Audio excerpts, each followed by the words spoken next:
You know, there's something rather peculiar that happens to certain people. They walk into a room and they feel it all. The unspoken tension between two friends, the hidden sadness behind a smile. And we've been told this is a gift, haven't we? This ability to see what others miss. But I want to suggest something quite different to you today, that this very ability, this clear seeing, might be the most dangerous thing you'll ever possess. Now, I'm not speaking of danger in the ordinary sense. I'm not talking about physical harm. I'm speaking of something far more subtle and far more devastating. The danger of becoming so aware that you can no longer participate in the beautiful unconsciousness that allows most people to live their lives in relative peace. Have you ever watched people at a party? Really watch them. They're playing a game, you see. Everyone knows the rules without ever being told. You ask how someone is, they say, "Fine." And you both pretend this is a complete answer. You compliment the host. You laugh at jokes that aren't particularly funny. You nod sympathetically at stories you've heard before. It's a kind of collective agreement to stay on the surface, to keep things pleasant, to not look too deeply. But then there's you, the one who sees through it all. You notice the wife who flinches slightly when her husband speaks. You sense the colleague who's desperately lonely despite being surrounded by friends. You feel the anxiety rippling through the room like an invisible current. And here's where the danger begins, because once you see these things, you cannot unsee them. And more troubling still, your very presence becomes a kind of mirror that others cannot bear to look into. Let me tell you what I mean. When you see clearly, when you perceive the hidden currents beneath social interaction, you're essentially calling attention to what everyone has agreed to ignore. And people don't like this. They really don't like this. Not because they're bad or stupid, but because your parity threatens the very structure that allows them to function. Think of it this way. Society is rather like a stage play. Everyone has their part. The successful businessman, the devoted mother, the reliable friend. These are roles, you understand, costumes we put on. And the play works beautifully so long as everyone stays in character. But you, with your penetrating awareness, you're like an audience member who stands up in the middle of the performance and shouts. But that's just an actor pretending. Well, you can imagine how welcome that makes you. The first danger, then, is isolation. And I don't mean the ordinary loneliness of not having enough friends. I mean something far more profound. The isolation of living in a completely different reality from everyone around you. You're speaking a language nobody else understands. You're seeing a world nobody else can see. And the terrible irony is that the more clearly you perceive, the more alone you become. I once knew a woman, let's call her Sarah, who had this extraordinary ability to read people. She could walk into a room and immediately sense who was genuine and who was performing, who was in pain and who was pretending to be fine, who could be trusted and who was hiding something. And you know what happened to her? She lost every close relationship she had, not because she was cruel or judgmental, but simply because people felt exposed around her. They couldn't maintain their comfortable masks in her presence. Her friends would say things like, "You're too intense. You read too much into everything, and you cry. Can't you just relax and have fun?" But she couldn't, because seeing clearly isn't something you can turn on and off like a light switch. It's like XCOM asking someone who can hear to simply ignore sound. Once you've developed this capacity for perception, it's always there, always operating, always showing you what others prefer to keep hidden. And here's the second danger. When you see the truth of a situation, when you perceive what's really happening beneath the surface, you face a terrible choice. Do you speak or stay silent? If you speak, you risk being attacked. And I mean this quite literally, though the attack is usually psychological rather than physical. You'll be called negative, overly sensitive, a troublemaker. You'll be accused of creating problems that don't exist, of reading malice into innocent situations. of being unable to just let things be. But if you stay silent, if you swallow what you see and pretend not to notice, you begin to lose contact with yourself, because every time you ignore your own perception, every time you accept someone else's version of reality when you know it's false, you're essentially telling yourself that your experience cannot be trusted. And over time, this creates a kind of split in your being. Part of you knows the truth, but another part must pretend not to know it. This is madness of a very quiet sort. I remember years ago sitting in a meeting where everyone was congratulating themselves on how well a particular project was going, and I could see clear as day that the whole thing was about to collapse. The signs were everywhere.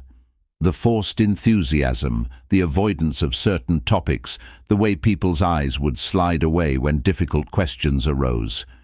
But when I gently suggested that perhaps we should examine some concerning patterns, I was met with hostility.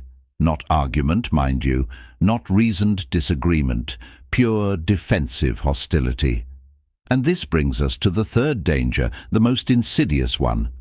When you see clearly and others don't want to see, they will often turn their anger on you. Not consciously, perhaps they won't sit down and decide to make you the villain, but unconsciously, automatically, they will begin to treat you as the problem, as if your perception is creating the very difficulties you're merely observing. This is what I call the phenomenon of shooting the messenger. When someone points out that the emperor has no clothes, the crowd doesn't thank them for the truth. The crowd turns on them for disturbing the comfortable fiction everyone was enjoying. Your clarity becomes a threat, and threats must be eliminated or controlled. I've watched this pattern repeat itself countless times. The person who sees clearly gets labeled. They're too negative. They're creating drama. They're unstable. They need to lighten up. They're paranoid. Notice how all these labels have one thing in common. They all suggest that the problem lies in the perceiver, not in what's being perceived. It's a brilliant defensive maneuver, really. If we can convince you that your perception is flawed, we never have to look at what you're perceiving. But here's what nobody tells you. The fourth danger is perhaps the most devastating of all. When you're constantly absorbing the emotional states and hidden truths of everyone around you, when you're perpetually picking up on what's unspoken and unfelt, you begin to lose track of what actually belongs to you. Your own feelings become mixed up with everyone else's. You walk into a room feeling perfectly fine and leave feeling inexplicably anxious or sad or angry, and you have no idea if these feelings are yours or if you've simply absorbed them from the environment like a sponge soaking up water. This is exhausting beyond measure. Imagine never quite knowing which thoughts are your own, never being certain whether the emotion you're feeling belongs to you or to the person sitting next to you. It's like trying to hear your own voice in a room full of people all talking at once. Eventually, you might forget what your voice even sounds like. I've spoken with people who describe this experience, and they often say the same thing. I feel like I'm disappearing, like there's less and less of me and more of everyone else. And this isn't poetry. This is a real psychological danger. When the boundaries between self and other become too permeable, when you're taking in too much without adequate protection, you can actually lose contact with your own center, your own identity. Now, you might be thinking, well, this all sounds rather grim. Is there no hope for those who see clearly? And here's where we come to something interesting, because the danger I'm describing is only dangerous when it's unconscious. When you don't understand what's happening to you, when you think you're going mad or that something is wrong with you. But once you understand the game, once you see that where your clarity is not a flaw, but a particular kind of awareness, everything changes. Not because the seeing stops, but because your relationship to it transforms. You begin to realize that you're not required to save everyone from their unconsciousness. You're not obligated to point out every hidden truth, or fix every unacknowledged problem. You see, the truly dangerous thing isn't the seeing itself. It's the compulsion to do something about what you see. The belief that if you perceive a problem, you must solve it. If you sense someone's pain, you must heal it. If you notice a group's dysfunction, you must correct it. This is where the real trouble begins, because you're essentially taking responsibility for things that aren't yours to fix. Let me give you an image. Imagine you're walking by a river, and you notice the water is muddy. You can see this clearly. Everyone else passing by seems not to notice or not to care. Now you have a choice. You can jump into the river and try to clear it with your hands, stirring it up more in your efforts, exhausting yourself in an impossible task. Or you can simply observe that the water is muddy. Perhaps make a note that it might be wise to wait before drinking from it and continue on your way. The water will clear itself when the conditions are right. Your frantic stirring won't help. In fact, it will make things worse. This is the wisdom that must accompany clear seeing, the understanding that not everything you perceive requires your intervention. But here's the paradox. Once you stop trying to fix everything you see, once you relax into simply being aware without the compulsion to change or control, your perception often becomes even clearer. And more than that, people begin to feel safer around you because you're no longer unconsciously demanding that they see what you see or change to accommodate your awareness. Think of it like this. When you meet someone who sees you clearly but doesn't need you to be different, who perceives your struggles without trying to rescue you, who understands your fears without requiring you to face them on their schedule, how does that feel? It feels like freedom, doesn't it? Like you can finally breathe. This is what clear seeing can become when it's integrated properly. Not a weapon you use against others' unconsciousness, but a gift you offer through your presence. You see them completely, and in that seeing you allow them to be exactly as they are. This doesn't mean you approve of everything or pretend problems don't exist. It means you've stopped making their unconsciousness your personal project. I want to be very clear about something. I'm not suggesting you become cold or indifferent. I'm not proposing that you stop caring about people or turn away from genuine suffering. What I'm suggesting is that there's a difference between compassionate awareness and compulsive fixing, between seeing clearly and making yourself responsible for what you see. The danger of seeing what others don't lies not in the perception itself, but in what you do with it. If you use it to separate yourself, to feel superior, to justify your isolation, then yes, it becomes dangerous. If you use it to attack others for their blindness, to shame them for not seeing, to punish them for their unconsciousness, then yes, it destroys relationships and leaves you alone. But if you can hold your clarity lightly, if you can see without grasping, perceive without controlling, understand without demanding, then your awareness becomes something entirely different. It becomes a space in which others can gradually wake up at their own pace, in their own time, without being forced or pushed or judged. Here's what I've learned after many years of watching people with this capacity for clear seeing. The ones who suffer most are not the ones who see the most. They are the ones who haven't learned to protect themselves while seeing. They are the ones who absorb everything without filtration, who take on every burden they perceive, who exhaust themselves trying to wake up a world that isn't ready to wake up. The ones who thrive, who manage to use their perception without being destroyed by it, they've learned something crucial. They've learned to be in the world, but not of it. They can see clearly without being consumed by what they see. They can perceive deeply without losing themselves in others' experiences. They maintain what you might call a conscious distance, not the distance of cold withdrawal, but the distance of healthy boundaries. And how does one learn this? Well, it starts with spending time alone. Real time, not just physical solitude, but psychological solitude. Time where you're not taking in anyone else's emotions or thoughts or problems.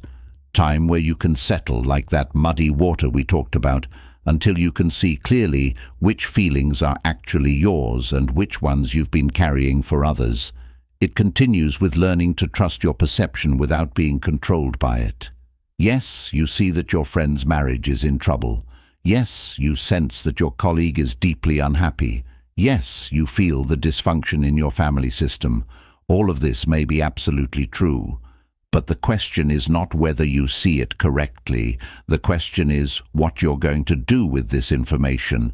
And sometimes, often actually, the wisest thing to do is nothing at all except hold the space for truth to eventually emerge on its own. This doesn't make you passive or uncaring. It makes you wise because you understand that people change when they're ready to change, not when you need them to change. Problems get solved when the conditions are right, not when you've decided it's time for them to be solved.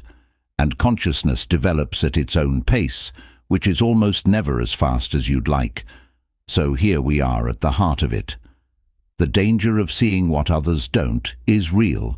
It can isolate you, exhaust you, turn you into a target for others' defensive anger, and cause you to lose contact with your own center. But it doesn't have to. Not if you learn to carry your awareness consciously, not if you develop the strength to see without the compulsion to fix, not if you can remain true to your perception while allowing others to remain true to their own process of waking up. The gift and the curse are the same thing. The question is only whether you'll learn to handle the gift with enough wisdom that it doesn't become a curse. Whether you'll develop the patience and the boundaries and the self-knowledge necessary to be clear without being crushed by your own clarity. And perhaps most importantly, whether you'll find others who can see as you see because they exist. You know, other people who live in this odd space of perceiving more than most, of sensing what's hidden, of knowing what's unspoken. When you find these people, when you can finally be fully seen by someone who doesn't need you to be less perceptive, to feel comfortable, that's when the danger begins to transform into something beautiful, because you realize you're not alone. After all, you're not crazy, you're not broken, you're simply awake in a world that mostly sleeps. And there are others who are awake too. And together, without force or pressure or urgency, you can hold space for consciousness to gradually spread like dawn breaking slowly over a sleeping city. This is the hope within the danger, that your clear seeing, when held wisely, becomes not a burden you carry alone, but a light you offer to others, gently, patiently, allowing them to approach it when they're ready, if they're ever ready. And if they never are, well, that's their right. Your job isn't to wake them up. Your job is simply to remain awake yourself, to keep seeing clearly while learning to live peacefully with what you see. The danger is real, but so is the possibility.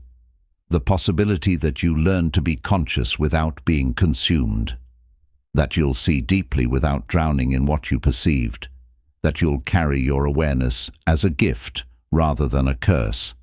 And that, my friends, that is the art of living with eyes wide open in a world that prefers to keep them closed.